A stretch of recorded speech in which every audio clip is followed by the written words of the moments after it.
محترم حاضرین، دنیا میں انسان کسی پر ظلم کیوں کرتا ہے؟ بھلا سب انسان اللہ تبارک و تعالیٰ کے بندے ہیں، سب کو اس دنیا سے ایک دن جانا ہے۔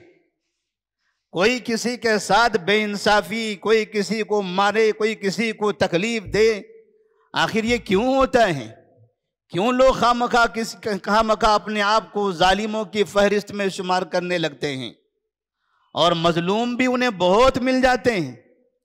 جہاں ظالموں کی ایک بڑی تعداد دکھائی دیتی ہے وہیں مظلومین بھی ہوتے ہیں۔ اور کیوں آخر مظلوم ظلم سہتے سہتے اس دنیا میں آنکھیں بند کر لیتا ہے؟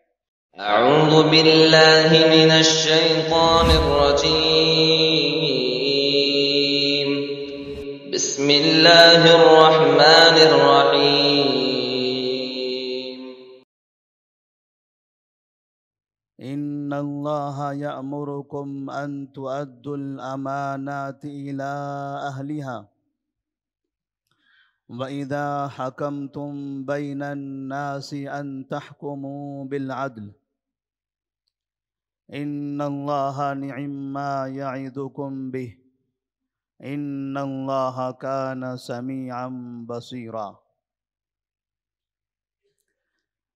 وعن انس بن مالک رضی اللہ تعالی عنہ قال قال رسول اللہ صلی اللہ علیہ وسلم انصر اخاک ظالما او مظلوما، فقال رجل یا رسول اللہ انصره اذا كان مظلوما، افرأيت ان كان ظالما فكيف انصره؟ قال تمنعه من الظلم۔ رواہ الامام البخاری فی صحیح۔ محترم حاضرین، 2024 میں ہم جی رہے ہیں۔ اس تاریخ کے اعتبار سے تقریباً پیچھے 590 عیسوی کا زمانہ تھا۔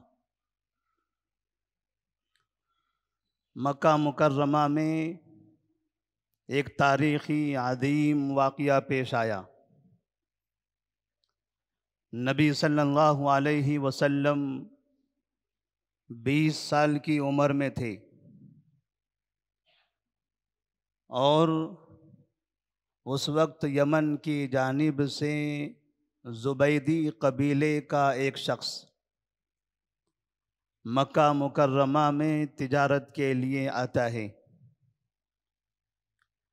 مکہ کا ایک باشندہ، ایک سردار، ایک بزرگ انسان جو صاحب منصب بھی تھا اور صاحب ثروت بھی تھا،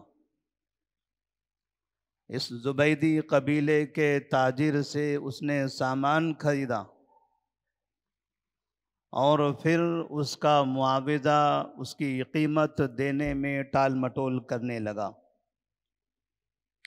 چند دن گزر گئے، وہ تاجر اپنا معاوضہ اسے مانگتا رہا، آخر اس نے دینے سے ہی انکار کر دیا۔ یمن سے مکہ تک سفر کر کے آنے والا یہ تاجر، جو اس امید سے آیا تھا کہ مکہ ایک مبارک شہر ہے، یہاں کعبہ ہے، یہاں پر لوگوں پر ظلم نہیں ہوتا ہے، لوگوں کے ساتھ بے انصافی نہیں ہو سکتی، کیونکہ ساری دنیا کے لوگ یہاں عزت اور احترام کے ساتھ آتے ہیں۔ یہاں باہر سے آنے والے مہمانوں کی عزت ہوتی ہے۔ بھلا مال میں اس طرح سے دھوکہ دینے والا اور کسی کا سامان لے کر قیمت دینے سے انکار کرنے والا یہاں کیوں کر بسے گا؟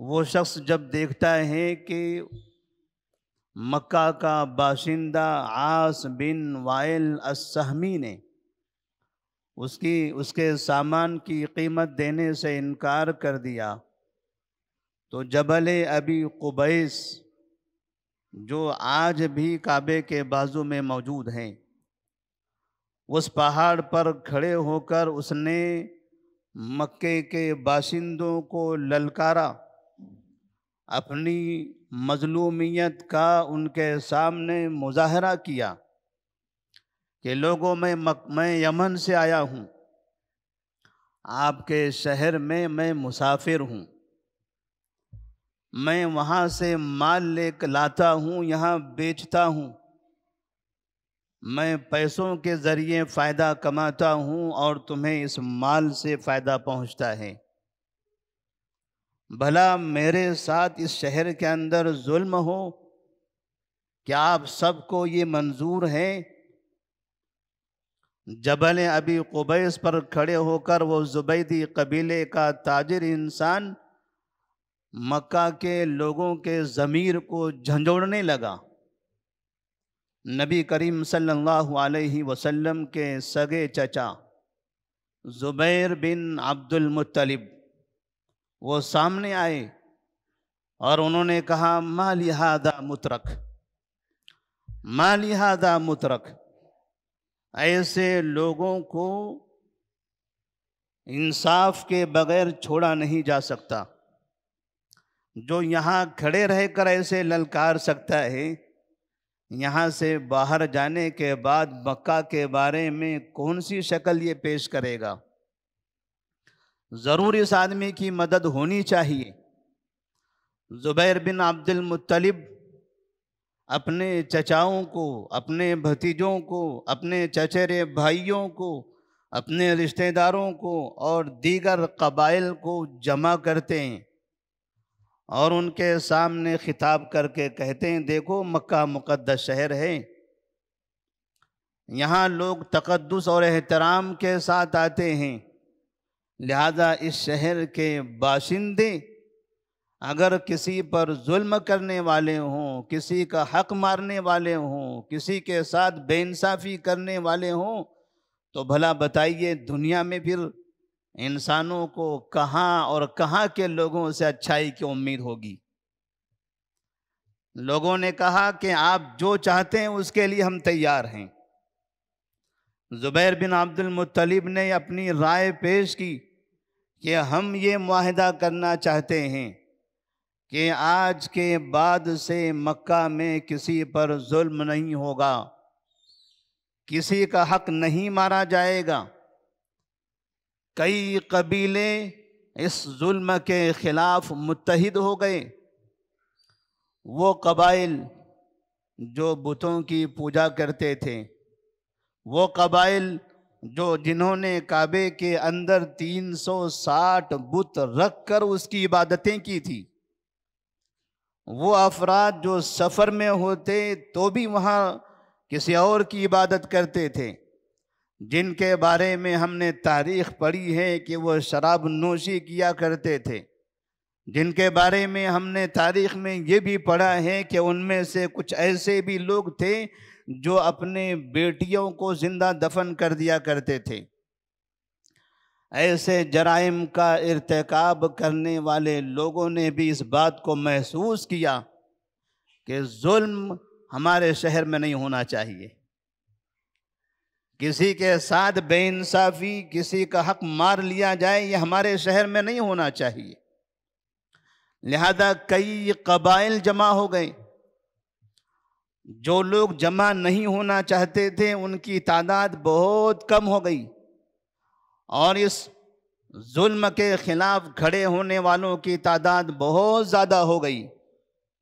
عبداللہ بن جدعان تیمی کے گھر میں یہ تمام افراد جمع ہوئے، اور اسی میں سید المرسلین خاتم النبیین محمد بن عبداللہ صلی اللہ علیہ وسلم بھی تھے۔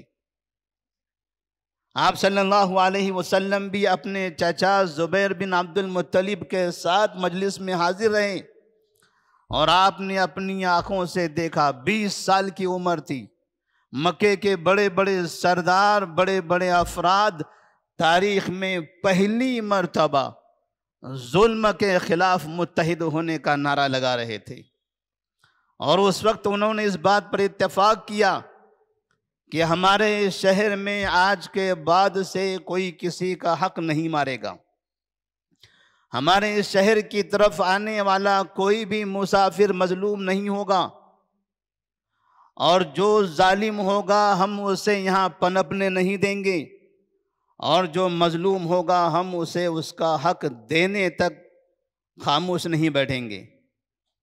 نبی کریم صلی اللہ علیہ وسلم جو ابتدا سے ہی خیر کے متلاشی، خیر کے پابند، اللہ رب العالمین نے جن کو سراپا خیر بنایا تھا، جب مکے والوں کی زبانوں سے ایسی خیر کی باتیں نکل رہی تھی آپ خوش ہو رہے تھے، یہاں تک کہ جب آپ کو نبی بنایا گیا، مدینہ منورہ میں آپ موجود تھے، تب آپ نے مکہ کے اس تاریخ کو یاد کرتے ہوئے کہا تھا کہ مکہ کے لوگوں نے میری 20 سال کی عمر میں ایک ایسا معاہدہ کیا تھا کہ وہ معاہدہ میرے نزدیک بہت زیادہ محبوب ہے، میں بھی اس میں شریک رہا۔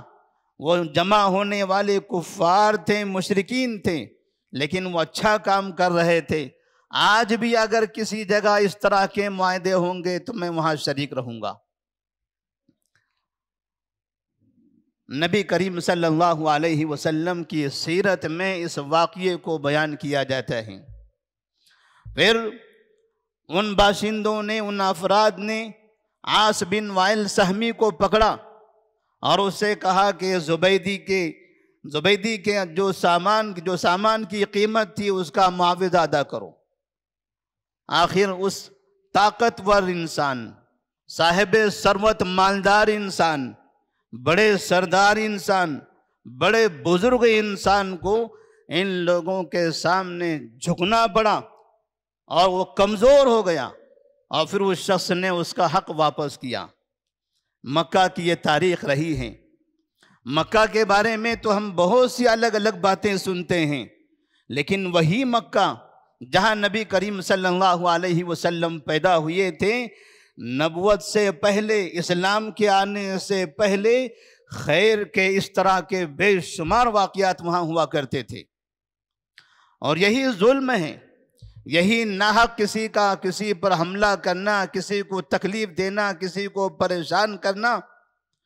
اسی مکہ میں، یہی مکہ کے باشندے جب نبی کریم صلی اللہ علیہ وسلم کو اسلام کے آنے کے بعد اسلام کی دعوت کی بنا پر تکلیف دینے لگے، صحابہ رضی اللہ تعالی عنہم پر ظلم کرنے لگے، کسی کو اس کے گلے میں رسی باندھ کر گھسیٹا کرتے تھے، کسی کے پیروں میں زنجیروں سے جکڑ کر اسے گرم ریت پر لے جایا کرتے تھے، کبھی گرم پتھروں پر لٹا کر اوپر سے گرم پتھر رکھ دیا کرتے تھے، اور کبھی موقع ملتا تو جسم کے کچھ حصے کاٹ دیا کرتے تھے۔ ایسے ظلم کے حالات میں نبی کریم صلی اللہ علیہ وسلم کو ایک بادشاہ کی یاد آئی، اور وہ بادشاہ وہ تھا جس کے بارے میں آپ جانتے تھے کہ اس کے علاقے میں ظلم نہیں ہوتا ہے۔ وہ ایسا بادشاہ ہے کہ وہاں ظلم نہیں ہوتا ہے۔ وہ مسلمان نہیں ہیں، مکہ والے بھی کافر ہیں، وہ بھی کافر ہیں، لیکن اس بادشاہ کی صفت یہ ہے کہ اس کے علاقے میں، اس کے شہر میں، اس کے ملک میں کوئی کسی پر ظلم نہیں کر سکتا، اور وہ تھا حبشہ کا نجاشی بادشاہ۔ نبی کریم صلی اللہ علیہ وسلم نے ان مظلوم صحابہ کو اس ظالم بستی سے نکل کر اس انصاف پسند بادشاہ کے ماتحتی میں جانے کا حکم دیا، اور صحابہ رضی اللہ تعالیٰ عنہم وہاں پہنچے، اور ان کے جانے کا اثر یہ ہوا کہ ایک دن آیا کہ وہ بادشاہ نے بھی اسلام قبول کر لیا۔ محترم حاضرین، دنیا میں انسان کسی پر ظلم کیوں کرتا ہے؟ بھلا سب انسان اللہ تبارک و تعالیٰ کے بندے ہیں، سب کو اس دنیا سے ایک دن جانا ہے، کوئی کسی کے ساتھ بے انصافی، کوئی کسی کو مارے، کوئی کسی کو تکلیف دے، آخر یہ کیوں ہوتا ہے؟ کیوں لوگ خواہ اپنے آپ کو ظالموں کی فہرست میں شمار کرنے لگتے ہیں؟ اور مظلوم بھی انہیں بہت مل جاتے ہیں۔ جہاں ظالموں کی ایک بڑی تعداد دکھائی دیتی ہے وہیں مظلومین بھی ہوتے ہیں۔ اور کیوں آخر مظلوم ظلم سہتے سہتے اس دنیا میں آنکھیں بند کر لیتا ہے؟ کیا اس مظلوم کو یہ پتہ نہیں ہے کہ زندگی تو یہ 60-70 سال کی ہے، اور اس پوری زندگی میں مظلوم رہا؟ نہ میری پولیس نے مدد کی، نہ حکومت نے مدد کی، نہ ہمارے بڑوں نے مدد کی، نہ ہماری تنظیموں نے اور جماعتوں نے مدد کی۔ آخر میری مدد کب ہوگی اور کیسے ہوگی؟ میری دنیا تو ختم ہو گئی، میں تو اس دنیا سے رخصت ہو رہا ہوں، پتہ نہیں اس مظلوم گھرانے میں میرے بعد میرے بچوں کا کیا عالم ہوگا۔ میں نے تو ظلم سہتے سہتے اپنی زندگی گزار لی ہے، میں تو چلا جاؤں گا، لیکن کیا پتا میرے بعد میرے بچے بھی ایسے ہی مظلومیت کی زندگی گزارتے رہیں گے۔ آدمی اپنے آپ کو مظلوم دیکھنا تو چاہتا ہے، لیکن اپنے بچوں کی مظلومیت کو یاد کر کے خون کے آنسو روتا ہے۔ وہ یہ سمجھتا ہے کہ میرے ساتھ تو برا ہوا ہے، لیکن میرے پاس اتنی ہمت ہے کہ میں صبر کر سکوں، لیکن میرے بعد میرے بچوں کا کیا ہوگا؟ چھوٹے چھوٹے معصوم بچوں کی شکلوں کو، ان کو معصوم قدموں پر چلتے ہوئے دیکھتا ہے تو ان کے مستقبل کو یاد کر کے وہ روتا ہے۔ آخر ایک انسان کا اتنا بڑا دشمن کیوں ہو جاتا ہے؟ کوئی انسان بھلا کسی کی دشمنی میں حد سے تجاوز کیوں کرنے لگتا ہے؟ کسی کو رحم کیوں نہیں آتا؟ کوئی کسی کا خون بہانے کے لیے تیار، کوئی کسی کا گلا کاٹنے کے لیے تیار ہو جاتا ہے۔ اللہ رب العالمین جو ساری کائنات میں سب سے زیادہ طاقتور ہیں، اللہ ہر چیز پر قادر ہیں، ساری کائنات کو بنانے والا، ساری کائنات کو بگاڑنے پر طاقت رکھنے والا، ساری بڑی بڑی چیزوں کو پیدا کرنے والا، ان سب کو روئی کی طرح بنا کر بکھیرنے والا، اس پر قوت رکھنے والا۔ یہ آسمان، یہ زمین، یہ سورج، یہ چاند جو اتنی عظیم مخلوق نظر آتی ہیں، رب کے سامنے اس کی کوئی حیثیت نہیں ہے۔ وہ کہتا ہے وَمَا أَنَا بِظَلَّامٍ لِّلْعَبِيدِ، وَمَا أَنَا بِظَلَّامٍ لِّلْعَبِيدِ، میں کبھی بندوں پر ظلم نہیں کرنے والا ہوں۔ اس کے پاس سب کچھ ہے، ہر چیز کی قدرت ہے، فرشتوں کی بڑی تعداد موجود ہے، کون سی چیز کی کمی ہے اس کے پاس؟ لیکن وہ کہتا ہے وَمَا أَنَا بِظَلَّامٍ لِّلْعَبِيدِ، میں کبھی بندوں پر ظلم کرنے والا نہیں ہوں۔ اور نبی سے کہلوایا، آپ کہہ دو یا عبادی انی حرمت الظلم علی نفسی وجعلتہ بینکم محرما فلا تظالموا، اے میرے بندو، حدیث قدسی ہیں، اے میرے بندو، میں نے اپنے آپ پر ظلم کو حرام کر دیا، میں نے اپنے آپ پر ظلم کو حرام کر دیا۔ میرے بندو، تم میرے بندے ہو، میں تمہارا مالک ہوں، مالک ارض و سما ہوں، تم میرے بندے ہو، یاد رکھو میں نے اپنے اوپر ظلم کو حرام کیا ہے۔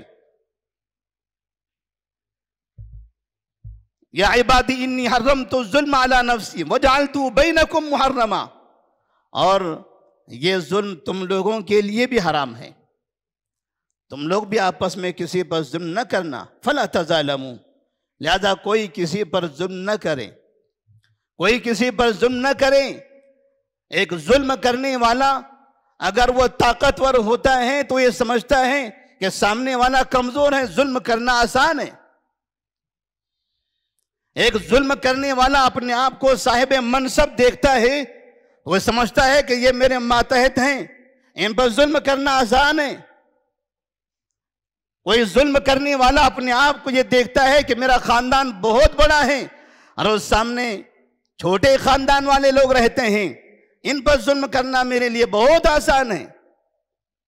کوئی یہ سمجھتا ہے کہ میرے دوستوں کی ایک بڑی تعداد ہے اور سامنے والے کا کوئی نہیں ہے، اس پر ظلم کرنا میرے لیے بہت آسان ہے۔ جس کو دیکھو وہ یہ سمجھ رہا ہے کہ میرے پاس ظلم کرنے کے سارے راستے موجود ہیں۔ جب یہ راستے موجود ہیں تو میں ظلم کیوں نہ کروں؟ جب میرے پاس پیسہ ہے، طاقت ہے، قدرت ہے، افراد ہیں، تو بھلا میں کسی مجبور اور مظلوم اور بیکار اور ایسے افراد جو انتہائی کمزور ہوں ان پر ظلم کیوں نہ کروں؟ دیکھتے دیکھتے ہم دیکھ رہے ہیں آپس میں کہ جہاں دیکھو وہاں پر اچھا انسان نظر آئے، اس کے بارے میں سوچو، پتا چلتا ہے وہ بھی کہیں ظلم کر رہا ہوتا ہے۔ کوئی بزرگ انسان دیکھو، ان کی تاریخ پڑھو، پتا چلتا ہے پوری زندگی انہوں نے ظلم کیا ہوا ہے۔ کسی دولت مند انسان کو دیکھو، ایک ایک روپیے کے لیے انہوں نے کئی غریبوں کے گھر برباد کیے ہوئے ہیں۔ کئی صاحب زمینوں کو دیکھو کہ چھوٹی چھوٹی زمینوں پر قبضہ کرنے کے لیے کئی گھروں کو انہوں نے مسمار کیا ہوا ہے۔ یہ انسان ہے، اور انسان کے ساتھ ساتھ افسوس تو اس وقت ہوتا ہے جب یہ مسلمان بھی ہوں، جب یہ مسلمان بھی ہوں اور یہ میڈیا میں بیٹھ کر کہیں یہ فلاں ظالم ہے، وہ اسرائیل ظالم، وہ امریکہ ظالم، وہ رشیا ظالم، وہ ظالم، یہ فلاں ظالم۔ ظالموں کے نام ان کے منہ سے ایسے نکلتے ہیں جیسے یہ بہت بڑے مظلوم ہیں۔ جس محلے میں رہتے ہیں ان کے ظلم سے کوئی محفوظ نہیں ہے، جس شہر میں جس علاقے میں رہتے ہیں ان کے ظلم سے کوئی محفوظ نہیں ہے۔ نبی نے فرمایا تھا المسلم علی المسلم حرام دمہ ومالہ وعرضہ۔ لوگوں سنو، ایک مسلمان دوسرے مسلمان کے لیے محترم ہے، اس کا خون، اس کا مال، اس کی عزت یہ محترم ہے، اس کو پامال نہ کرو، اس کو پامال نہ کرو۔ ہارون رشید کے زمانے کا ایک وزیر ہوا کرتا تھا، بڑی سلطنت تھی، بڑی قوت تھی۔ ہارون رشید کے زمانے میں بادشاہ ہارون رشید تھا، لیکن قوت یحییٰ بن عبداللہ برمکی کے پاس تھی۔ نام کے لیے بادشاہ تو وہ ہوا کرتا تھا اور سارا نظام اس کے ہاتھ میں ہوا کرتا تھا۔ یحییٰ بن عبداللہ برمکی ایک زمانہ آیا کہ وہ اپنے بیٹے فضل کے ساتھ جیل کی سلاخوں میں بیٹھا ہوا تھا۔ بیٹے نے اپنے باپ سے پوچھا، ابا جان، بعد الامر والنہی والنعمت سرنا الی ھذا، ہم نے تو آپ کو بادشاہ سے بھی زیادہ طاقتور دیکھا تھا، کیسے محل میں ہم زندگی گزارتے تھے، کیا عیش و آرام تھا، ہمارے اشارے پر لوگ مر مٹتے تھے، اپنی جانیں قربان کرتے تھے، اور آج ہم جیل کی سلاخوں میں بیٹھے ہوئے ہیں۔ ابا جان کیا بات ہے، کہاں گئی وہ آپ کی وزارت، وہ آپ کا عہدہ، وہ آپ کا منصب؟ یحییٰ بن عبداللہ برمکی نے اپنے بیٹے سے کہا، یا بنی ہذہ دعوت مظلوم، ہذہ دعوت مظلوم سرت بلیل غفلنا عنہا فلم یغفل اللہ عنہا۔ ہم نے منصب پر رہتے ہوئے، حکومت پر رہتے ہوئے، کرسی پر رہتے ہوئے اپنے ماتحتوں پر جو ظلم کیا ہے، ان مظلومین نے رات کی تاریکی میں رب کا دروازہ کھٹکھٹایا تھا، اس سے ہم غافل تھے، ہمارے دروازے بند تھے، لیکن رب نے اپنا دروازہ کھول رکھا تھا، اس نے ان کی سن لیا۔ نتیجہ یہ ہوا کہ منصب گیا، زندگی تباہ ہو گئی، خاندان تباہ ہو گیا، اور عورتوں کے ساتھ، بچوں کے ساتھ، بھائیوں کے ساتھ، پورے خاندان کے ساتھ جیل کی سلاخوں میں آ کر بیٹھ گئے۔ اتقی دعوت المظلوم فإنہ لیس بینہا وبین اللہ حجاب۔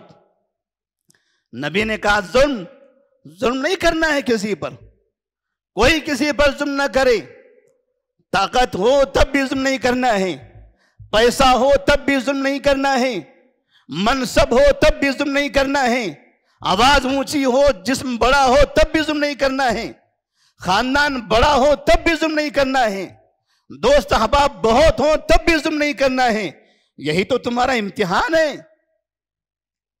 اللہ نے فرعون کو طاقت دے کر آزمایا، اللہ نے فرعون کو منصب دے کر آزمایا، اللہ نے فرعون کو فوج دے کر آزمایا، اللہ نے فرعون کو فوج دے کر آزمایا، ساری قوت اس کے پاس اس کو حاصل اس کو دے دی، اور پھر جیسے اس نے ظلم کیا سمندر میں ڈبا کر قیامت تک کے لیے اس کو مقام عبرت بنا دیا۔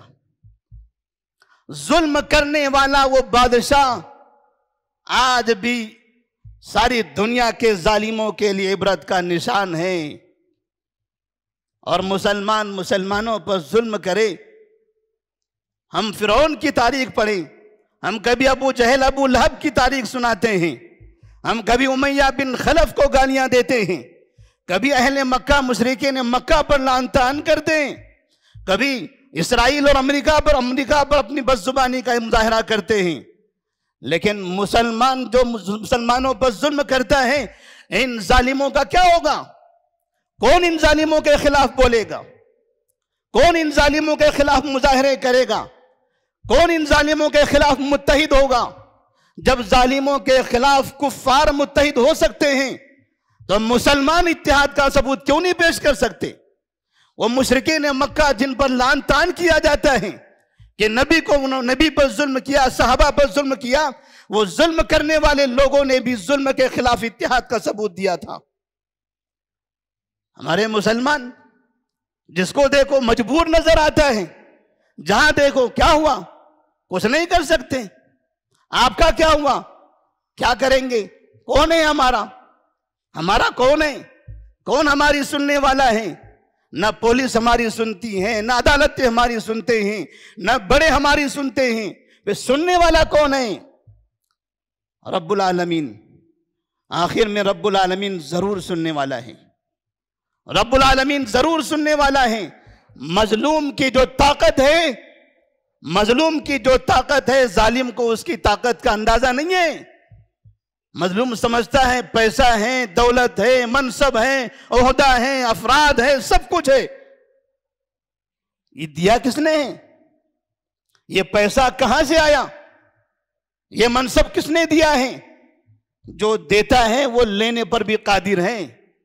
وَتُعِزُّ مَن تَشَاءُ وَتُذِلُّ مَن تَشَاءُ بِيَدِكَ الْخَيْرُ إِنَّكَ عَلَى كُلِّ شَيْءٍ قَدِيرٌ، إِنَّكَ عَلَى كُلِّ شَيْءٍ قَدِيرٌ۔ اللہ تبارک و تعالی ہر چیز پر قادر ہیں۔ اللہ تبارک و تعالی کے سامنے کوئی بڑا نہیں بن سکتا۔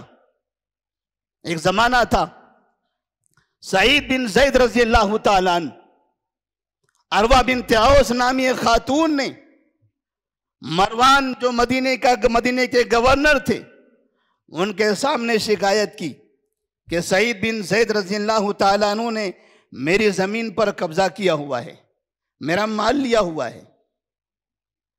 مروان مدینے کا گورنر سعید بن زید رضی اللہ تعالیٰ عنہ کے بارے میں سنتا ہے تو پریشان۔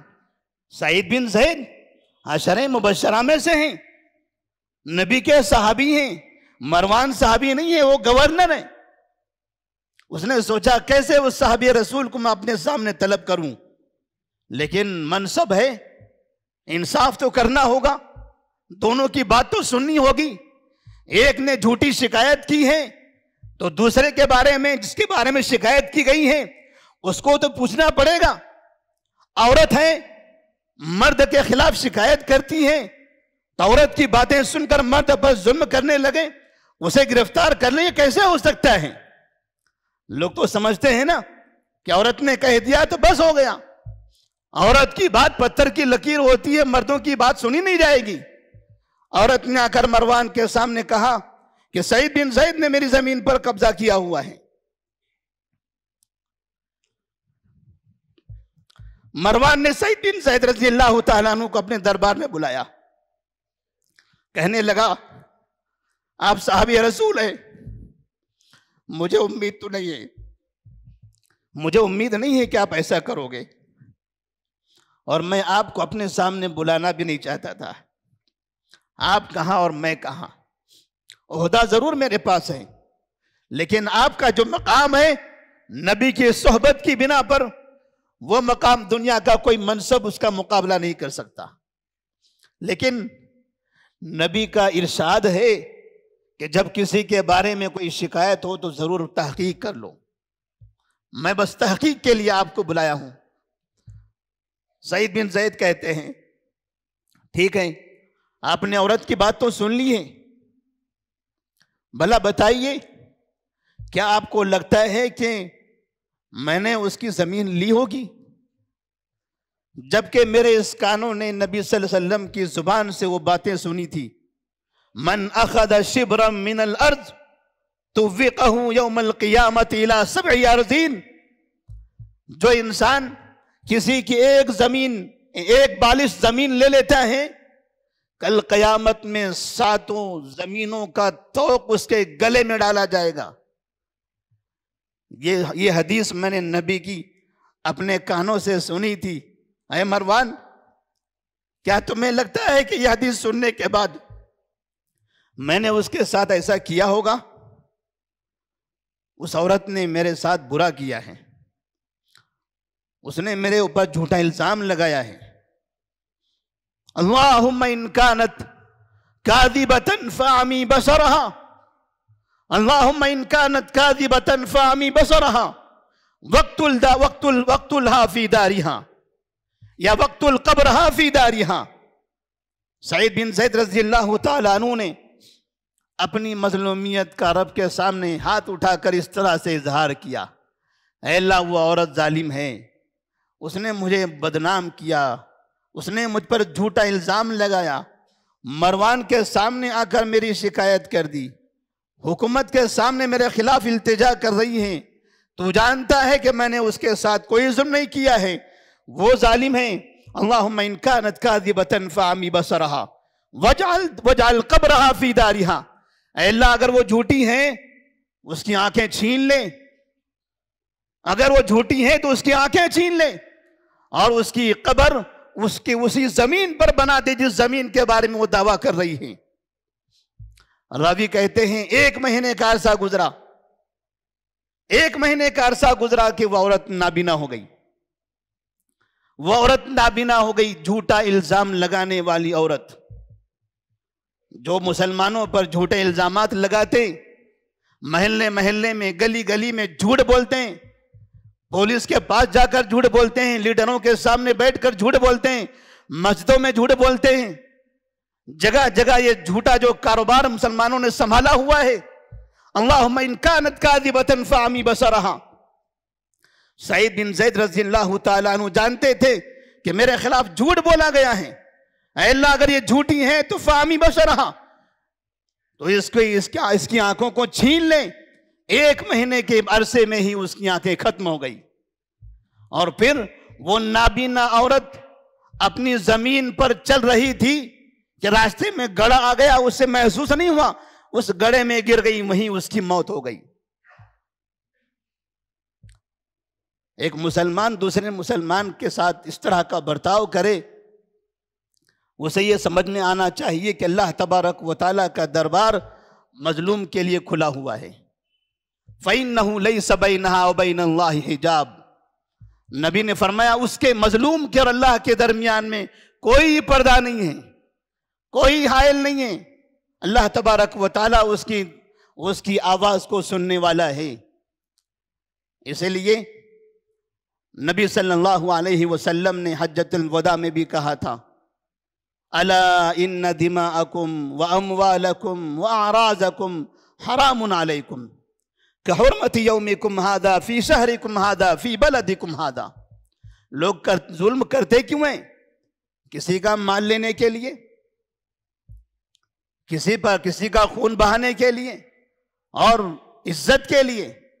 میں چاہتا ہوں کہ میری شہرت ہو, میرے سامنے کسی کی شہرت ہو رہی ہے میں برداشت نہیں کرتا. میں چاہتا ہوں کہ مجھے دولت ملے, لیکن محنت کر کے کماؤں گا, بہت زمانہ لگے گا, یہاں وہاں چوری کروں گا, جلدی مالدار بنوں گا, لوگوں پر ظلم کروں گا. لوگ جلدی مالدار ہونے کے چکر میں اپنے ہی بھائیوں پر ظلم کرتے ہیں, اور جھوٹی شہرت کی بنا پر لوگ اپنے ہی لوگوں پر ظلم کرتے ہوئے نظر آتے ہیں, اور پھر اس میں خون بھی بہاتے ہیں, قتل بھی کرتے ہیں. اور قتل کے واقعات تو آج کل حیدرآباد میں مشہور ہو گئے. جہاں دیکھ وہاں مسلمانوں نے مسلمانوں کو قتل کیا. فلاں محلے میں چند نوجوان مسلمانوں نے مل کر ایک نوجوان مسلمان کا قتل کیا. اس نوجوان مسلمان کی مسلمان مائیں رو رہی ہیں, چیخ رہی ہیں, چلا رہی ہیں. کبھی کسی اور کی مائیں چیختی چلایا کرتی تھی, آج ان کی مائیں چلا رہی ہیں. مائیں اپنے بچوں کے لیے تڑپ رہی ہیں. ماؤں کی بھی ذمہ داری ہے کہ اپنے بچوں کا خیال کریں. ان کے بچے جن کے سینے چوڑے ہو گئے, جن کے ہاتھ مضبوط ہو گئے, جن کی آنکھیں تیز ہو گئی, جن کی زبانیں لمبی ہو چکی ہیں, یہ محلے میں کسی اور پر ظلم کریں گے, یاد رکھنا کئی لوگ مل کے ایک دن کا قتل کریں گے. ظلم کرنے والا بچنے والا نہیں ہے. ظلم کرنے والے کی انتہا ضرور ہے. ظلم کرنے والا اپنے آخرت کے دن گنتا رہے. الظلم ظلمات یوم القیامہ, اور قیامت میں بھی اس کے لیے معافی نہیں ہے. دنیا میں بھی اس کی تباہی ہونے والی ہے, اور آخرت میں بھی رب کے سامنے بچنے والا نہیں ہے. اسی لیے ناحق کسی کے ساتھ برا کرنا, کسی پر ظلم کرنا, اپنی زندگی کو برباد کرنا ہے, اپنے نیک اعمال کو برباد کرنا ہے, اپنی عبادتوں کو برباد کرنا ہے, عبادتوں کے ثواب کو برباد کرنا ہے, اپنی آخرت کو برباد کرنا ہے. اس لیے آپس میں ایک دوسرے کے ساتھ, جیسے اللہ نے کہا تھا انما المؤمنون اخوۃ فاصلحوا بین اخویکم, مومن مومن کا بھائی ہے, آپس میں آپ سب بھائی ہوں. اگر کوئی معاملہ ہو جائے تو کسی طرح صلح صفائی کر کے مل جل کر رہو, مل جل کر رہو. اور خاص طور پر ہمیں ہمارے اس ملک میں مسلمانوں کو آپس میں اتحاد کے ساتھ رہنے کی سخت ضرورت ہے. ابھی ہم دیکھ رہے بعض علاقوں میں سبزیوں کے ٹھیلوں پر نام لکھا جا رہا ہے, یہ مسلمان کا ہے. کسی ہوٹل پر لکھا جا رہا ہے کہ یہ مسلمان کی ہوٹل ہے, تاکہ کافروں کو, ہندوؤں کو پتا چلے کہ مسلمان کے ٹھیلے سے سبزیاں نہ خریدو, مسلمانوں کی ہوٹلوں میں کھانا نہ کھاؤ. وہ ہندو آپس میں متحد ہو کر بھی یہ کام کرتے نظر آتے ہیں, اور مسلمان آپس میں متحد نہیں ہوتے. مسلمان ایک دوسرے کو پیچھے کرنے کے لیے, ایک دوسرے کو پیچھا کرنے کے لیے ہر طرح کی کوششیں کرتا چلا جا رہا ہے. آپ ترقی کرو, آپ کا بھائی ترقی کرے. آپ خوشحال زندگی گزارو, آپ کے بھائی کی بھی زندگی کو خوشحال بناؤ. آپ اچھے رہو, اپنے بھائیوں کو بھی اچھے بناؤ. آپ آپس میں مل جل کر رہو. اللہ تبارک و تعالیٰ ایسے لوگوں کو پسند کرتا ہے. نبی نے فرمایا تھا احب الناس الی اللہ انفعهم للناس, اللہ کے نزدیک سب سے زیادہ محبوب انسان وہ ہے جو لوگوں کے ساتھ اچھا برتاؤ کرتا ہو. اللہ سے دعا ہے کہ اللہ تبارک و تعالیٰ ہم تمام کو مل جل کر محبت کے ساتھ رہنے کی توفیق عطا فرمائے. ہمارے درمیان جو ظلم کا بازار گرم ہے, اللہ تبارک و تعالیٰ اس بازار کو ختم کر دے, ظالم کو ظلم سے روک دے, مظلومین کی مدد فرمائے. اللہ جن کے حقوق مارے گئے انہیں ان کا حق ادا فرما دے. جنہوں نے کسی کا حق لیا ہوا ہے, اللہ اسے توفیق دے کہ وہ دوسرے کا اس کا حق ادا کر دے. وآخر دعوانا الحمدللہ رب العالمین.